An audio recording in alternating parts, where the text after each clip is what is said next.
ये सब कुछ शुरू हुआ जब उस दिन वो छोटी सी टेबल मैं मिनी के पढ़ने के लिए लेकर आया। मिनी शाम के वक्त कोचिंग से लौटी तो बेहद खुश हुई नई चेयर और टेबल पाकर। जल्दी से खाना खाकर पढ़ने बैठ गई और कुछ देर तक तो सब कुछ ठीक रहा, लेकिन फिर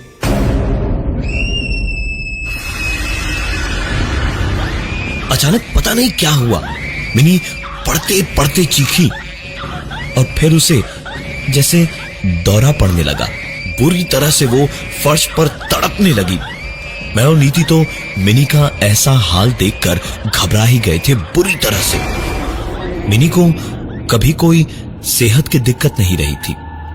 नीति उसका बहुत ख्याल रखती थी, वक्त पे खाना पीना, और वो भी अच्छा खाना पीना, फल वगैरह और खेलकूद सभी कुछ बहुत अच्छे से देखती थी नीति। लेकिन आज अचानक ये कैसे हुआ?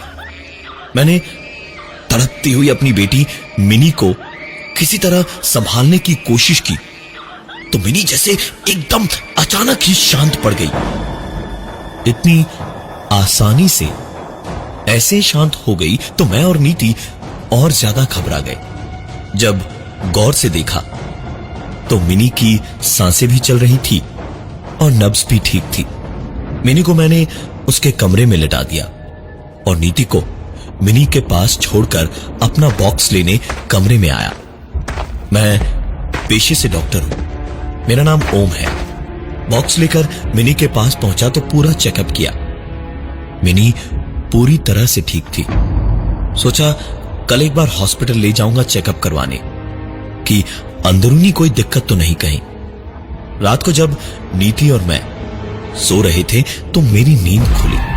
मैं बाथरूम गया और फिर जब कमरे की तरफ लौट रहा था तो अचानक ही लकड़ी के सरकने की आवाज घर के अंदर से आई, वो भी सुबह के 3 बजे। मैंने तुरंत लिविंग रूम की लाइट जलाई तो मेरी रगों में दौड़ता खून जम गया।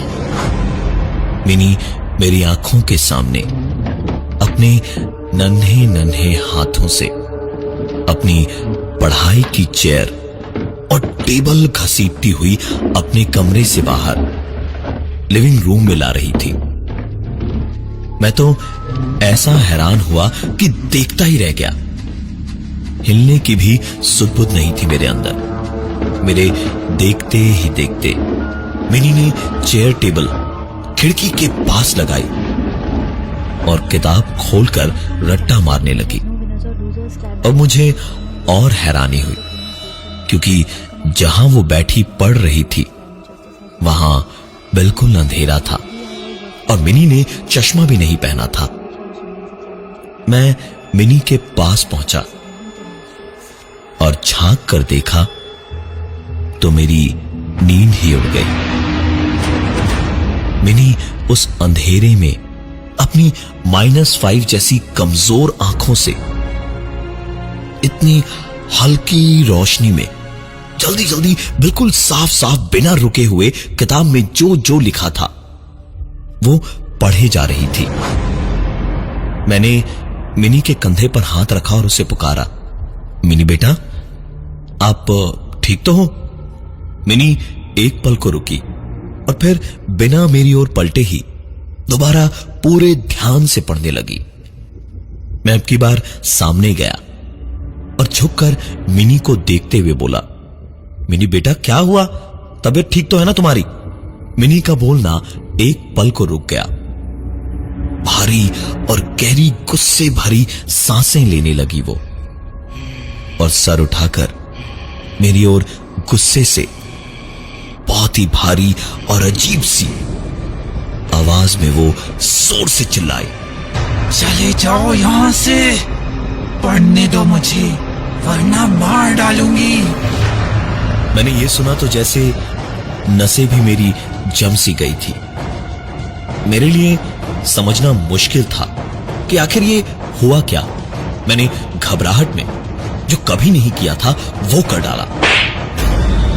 मैंने मिनी को थप्पड़ मार दिया और मिनी बेहोश होकर गिर पड़ी जब पीछे से एक अजीब सी आवाज ने कहा, क्या डॉक्टर साहिब, बच्चे को कोई ऐसे मारता है क्या? मेरा जीना ही जैसे दुश्वार हो गया था कुछ ही मिनटों में। पसीने से तरबतर में पीछे पलटा तो देखा नीति खड़ी थी और थोड़ी देर पहले जैसी भारी सांसें मिनी ले रही थी वैसी सांसें लेती हुई मुझे बड़ी घिनौनी आंखों से देख रही थी, जैसे पता नहीं कितनी ही नफरत थी मुझसे उसे। मैं उसे किसी बुत की तरह देखता ही रह गया। हिलना डुलना तो दूर, कुछ बोल भी नहीं पाया। नीति धीरे धीरे मेरे पास आई और देखते देखते फिर मिनी के पास और उसे गोद में उठाया और एक बड़ी प्यारी सी धुन गुनगुनाती हुई मिनी को गोद में उठाए हुए मिनी के कमरे में ले गई और कमरे में घुसते के साथ ही पलटकर मुझे गुस्से भरी आंखों से देखा और कमरे का दरवाजा बंद कर दिया। मैं समझ गया कि वो मिनी की सेहत को लेकर परेशान थी, वरना नीति तो हमेशा बहुत ही सुलझी हुई रहने वालों में से है। बस एक ही बात खटक रही थी मुझे और वो थी वो आवाज। मैं अपने कमरे में जाकर सो गया। सवेरे सवेरे उठा तो देखा मिनी स्कूल जा चुकी थी और नीति किचन में थी। मैं पेपर देखने के लिए डाइनिंग टेबल पर बैठा तो नीति मुझे कॉफी देते हुई बोली। मैं नीति को रात के बारे में बोलने ही वाला था जब वो अचानक ही बोली, अच्छा ये बताओ, रात को मैं मिनी के कमरे में कब गई? I don't remember a thing. अजीब बात है। मुझे लगा कुछ गलत है कहीं, तो फिलहाल मैंने चुप रहना ही बेहतर समझा। मैंने हॉस्पिटल से छुट्टी ली और आज घर पर ही रहा। दोपहर को मिनी को स्कूल से लेने गया तो मुझे देखते ही खुशी से वो उछल पड़ी। सारे रास्ते पूरे दिन की बातें चहक चहक के सुनाती रही। मैं भी खुश ही था कि कोई घबराने की बात तो नहीं लग रही थी। अब घर पहुंचकर हम सबने खाना खाया और थोड़ी देर आराम करके मिनी कपड़े बदलकर कोचिंग जाने को तैयार हुई तो खुद ही बोली कि आज डिनर बाहर खाने का दिल है उसका। मैंने भी नीति को देखा तो उसने भी मुस्कुराकर हामी भरी। शाम हुई, मिनी लौटी और लौटकर सीधे अपने कमरे में चली गई और दरवाजा बंद करके उसने अंदर से कुंडी लगा दी और जरा सी खटर पटर के बाद एक बार फिर से कमरे के अंदर से पढ़ने की आवाजें आने लगी। मुझे ऐसा लगा जैसे शायद कोचिंग में किसी ने कुछ कहा है जिसकी वजह से वो ऐसे कर रही थी। मैंने कमरे का दरवाजा खटखटाया और कहा, मिनी बेटा क्या हुआ, सब ठीक तो है ना? किसी ने कुछ कहा क्या आपको? मिनी के कमरे के अंदर से सिर्फ एक आवाज आई, उसी आवाज में जो कल रात भी मैंने सुनी थी। चले जाओ यहां से, पढ़ने दो मुझे। बस अब बहुत हो गया था मेरे लिए। मैंने दरवाजा खटखटाते हुए चिल्लाना शुरू किया, मिनी दरवाजा खोलो, दरवाजा खोलो मिनी, बहुत हुआ नाटक, खोलो दरवाजा। मैं खटखटाता रहा लेकिन इसके बाद ना तो मिनी ही कुछ बोली और ना ही दरवाजा खुला, बल्कि नीति मेरी बीवी जो मेरे पीछे इतनी देर से परेशान खड़ी थी मिनी के लिए, वो एक बार फिर से रात की ही जैसी अजीब सी आवाज में बोली, उसे परेशान मत करो, छोड़ दो उसे, वरना अच्छा नहीं होगा। मैं वैसे ही परेशान था। इस बात पर मुझे गुस्सा आ गया और मैं जोर से चिल्लाया, नीति तुम दोनों को हुआ क्या है, कोई बताएगा मुझे? नीति की आंखों में जैसे खून उतर आया था मेरी बात सुनकर। उसने सामने रखा स्टूल उठाया और फेंककर मेरी ओर मारा। वो स्टूल छोटा था पर बिल्कुल ठोस लकड़ी का होने की वजह से काफी भारी था। मैं बिल्कुल सही वक्त पर हट गया, इसलिए बच गया। और उसके बाद मैं जोर से नीति पर चिल्लाया, पागल हो गई हो क्या नीति? क्या कर रही हो तुम दोनों मिलकर? नीति की आंखें बिल्कुल उलट गई और अचानक से इस बार मिनी के ही जैसा दौरा उसे पड़ने लगा। उसकी ओर दौड़कर मैंने बड़ी मुश्किल से उसे संभाला तो मेरी आंखों के सामने मिनी के कमरे का दरवाजा खुलने की आवाज हुई। तो मैं उस ओर पलटा और मैंने जो देखा उसने मेरी आंखें घबराहट से पथरा दी। दरवाजा अपने आप खुला। वो स्टूल जो नीति अकेले उठा नहीं पाती थी और अभी मुझ पर उठाकर फेंका था उसने, वो अपने आप उस कमरे में घिसटता हुआ चला गया। और उसके बाद दरवाजा अपने आप जोर की आवाज के साथ बंद हुआ। मैं बस देखता ही रह गया। जिंदगी में कभी किसी ऐसी चीज पर यकीन नहीं किया, लेकिन अपनी आंखों के सामने ऐसी चीजें देखकर कुछ नकार भी नहीं सकता था मैं। मिनी के कमरे की ओर जब दौड़ा और लगातार खटखटाते हुए चिल्लाया, मिनी बेटा दरवाजा खोलो बेटा, मिनी प्लीज दरवाजा खोलो बेटा, मिनी बेटा। मैं चिल्लाए जा रहा था, दरवाजा खोलो बेटा, कि मुझे कमरे के अंदर से एक आवाज सुनाई दी। मिनी के चीखने की आवाज हुई और कांच टूटने की आवाज से ही मैं समझ चुका था कि खिड़की टूटी है, दरवाजा तोड़ने का टाइम नहीं था। मैं तुरंत बाहर भागा और खिड़की की ओर पहुंचा तो जाके देखा कि कमरा पूरी तरह से खाली था। पूरा कांच ऐसे टूटा था जैसे बहुत बड़ी किसी चीज से तोड़ा गया हो। मिनी अंदर नहीं थी। मैंने इधर उधर देखना शुरू किया तो कुछ ही दूर लॉन के पास घास पर वही स्टडी टेबल घसीटती हुई मिनी उसे कहीं ले जा रही थी। मैं अंदर बेहोश पड़ी नीति के बारे में पूरी तरह से भूल गया था बाहर का ये नजारा देखकर।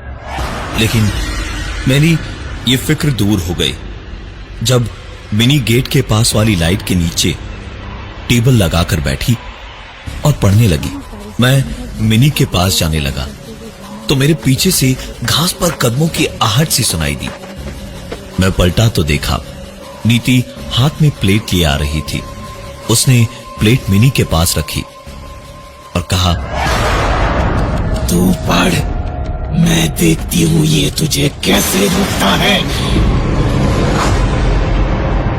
नीति ने इतना कहा और फिर वो मेरी ओर हाथ में एक छुरा लिए चीखते हुए दौड़ी। मैं मूर्ति की तरह वहीं जमा रह गया और 2 कदम पीछे हटने को हुआ तो पैर किसी चीज से लड़े तो मैं वहीं जमीन पर गिर गया। और किस्मत से नीति उसी वक्त पास आई तो वो भी गिरी और उसका सर पत्थर पर लगा और वो बेहोश हो गई। मैं एक पल को नीति को देखता ही रह गया और फिर पलटकर मैंने मिनी को देखा तो वो बैठी रो रही थी। नीति की ओर नजरें गड़ाए हुए वो बस उसे देखते ही जा रही थी और रोए जा रही थी। मैं कुछ समझ नहीं पा रहा था कि करूं तो आखिर करूं क्या। यह सब तो मेरी समझबूझ के परे था। मैं मिनी को देखता हुआ उसकी ओर जा रहा था धीमे कदमों से और फिर मिनी के सर पे बहुत प्यार से हाथ पर फेर कर कहा, क्या हुआ बेटा, मुझसे क्या गलती हो गई, क्या कमी रह गई मुझसे, ये सब क्या हो रहा है मिनी, ये सब क्या हो रहा है। मिनी उसके बाद जो कुछ भी बोली वो सब सुनकर यकीन नहीं हुआ कि इंसान ऐसा भी हो सकता है। हम जयपुर में रहते हैं। यहां से करीबन कुछ किलोमीटर दूर एक गांव में रहने वाले एक परिवार में एक आदमी बंसीलाल, उसकी बीवी सुमन देवी और बेटी रुक्मणी थे। बंसीलाल हमेशा शराब पर पैसे उड़ा देता।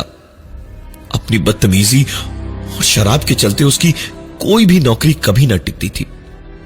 आलम ऐसा हुआ कि उसको कहीं नौकरी मिलनी भी बंद हो गई और फिर उसने पैसे के लिए सुमन को बेचना शुरू कर दिया। सुमन जब जब मरने की सोचती तब रुक्मणी के चेहरे को देखकर रुक जाती। बड़े सपनों से एक टेबल चेयर खरीद कर लाई थी अपनी बेटी के लिए कि वो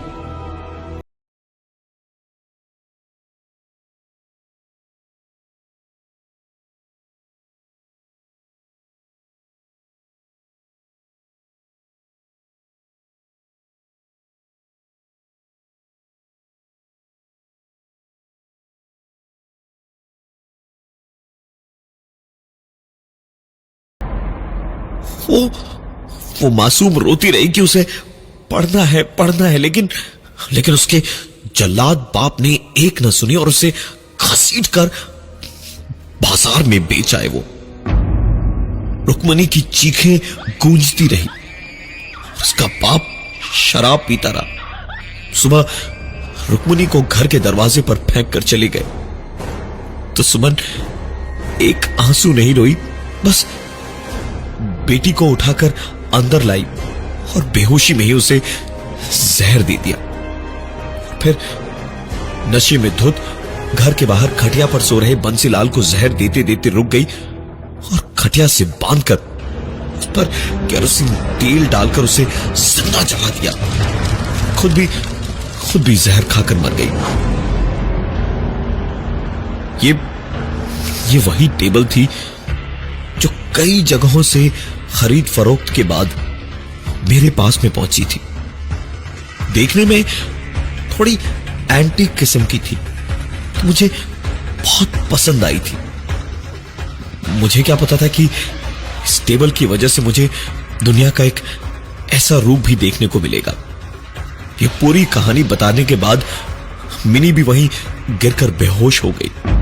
मैंने उसी हालत में अपनी बेटी मिनी और बीवी नीति दोनों को हॉस्पिटलाइज कराया और अगली सुबह उस चेयर टेबल को मैंने दूर फेंक दिया।